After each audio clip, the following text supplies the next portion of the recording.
The Syrian government delegation arriving for the latest round of talks.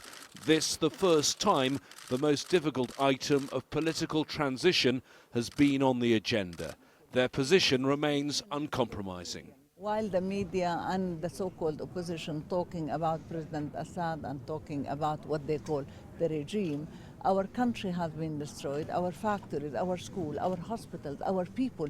We have 6 million displaced Syrians. Why doesn't President Assad, for the good of his nation, for the good of his people, step aside and someone else take power? Excuse me, and the Assad family have had power for 44 years. Maybe that's long enough. You know the good for his nation, or the Syrian people know what is good for them. We are 10,000 years old. We know what's good for us. When the two sides met, it was a stormy meeting. The Syrian government produced this paper on transition. It is a new document, but it has nothing new in it. From the Syrian government's side, conditions rather than any concessions.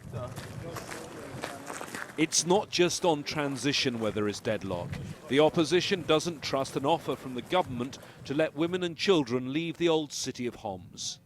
Worries are there because we have previous experience. You know, it was in Maadamiya, for example. There were people were allowed out. So that was a few months ago, but there were many boys and men. They got kidnapped by the regime once they are out of the city. We don't trust them.